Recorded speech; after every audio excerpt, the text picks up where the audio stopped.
Today we're talking about a new rule from the Federal Trade Commission that's going to make it easier to cancel subscriptions, including streaming services. Let's get started.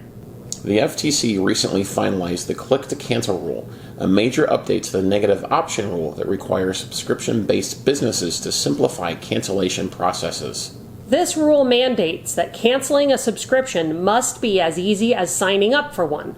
Most provisions of the rule go into effect on March 31st, 2025, giving businesses like gyms, streaming services, and others limited time to comply with the new requirements. Let's go over those requirements now. First up is the one-step cancellation process.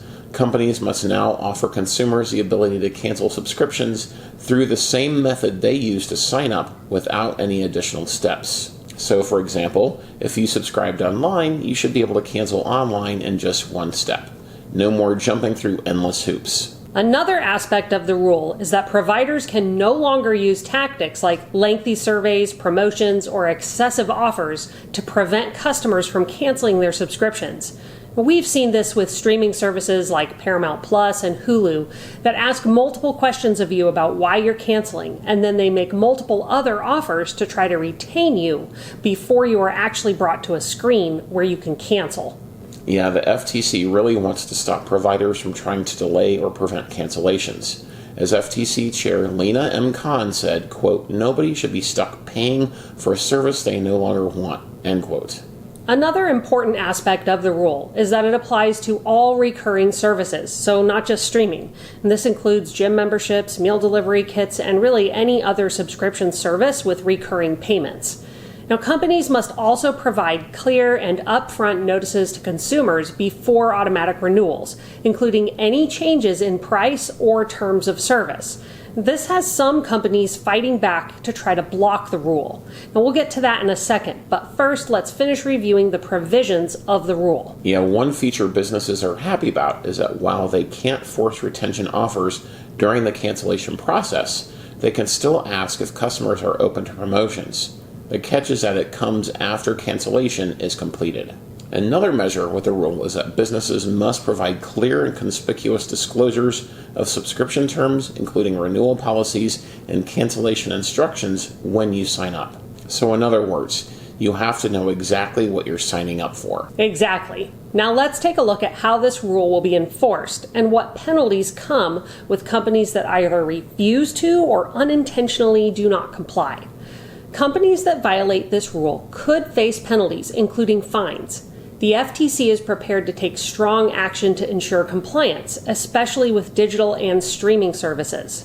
Specifically, companies that misrepresent a service or fail to obtain express consent to negative options connected to signing up for a service or don't make it easy to cancel a service can be fined up to $51,744 per violation. The rule is expected to improve the overall user experience, making it easier for people who share or gift subscriptions to cancel when they no longer need them. All of that is good, but media companies and business groups are fighting back. One of those groups is the NCTA, or Internet and Television Association. It's suing to stop the rule from being enacted. They argue that the rule oversteps the FTC's authority and was not supported by evidence. According to a recent article from Reuters, the rule faces significant judicial challenges.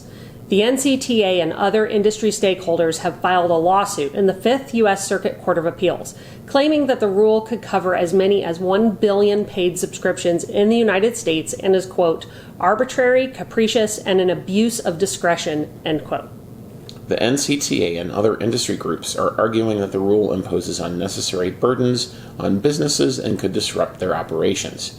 They claim that the rule's stringent requirements may conflict with industry practices, where retention offers and customer engagement through personalized support are key. Another factor worth noting is companies' argument that the rule would cause them to cut jobs as they wouldn't need certain positions anymore. Yeah, the lawsuit highlights concerns that the rule could impose unwarranted costs on businesses and potentially lead to decreased customer satisfaction by reducing opportunities for tailored retention efforts. Then there's also a concern over the implementation timeline. Most provisions of the rule will go into effect 180 days after it's published in the Federal Register, giving businesses a limited time to adapt their practices. Some provisions, such as those related to misrepresentations, will go into effect within 60 days. Media companies and others will need to review their current practices and make the necessary changes to comply with the new requirements. However it shakes out, the legal battle could have major implications for the future of subscription services and consumer rights, so it's definitely something to keep watching. Yeah, that's something we will keep doing here on our channel and our live streams, which air on Fridays at noon Central. The FTC's new rule is a step towards protecting consumers from deceptive practices. But what do you think of it? Let us know in the comments below, and don't forget to like, subscribe, and turn on notifications so you can get all our latest news and reviews when they drop. Thanks for watching, and we'll see you in our next video.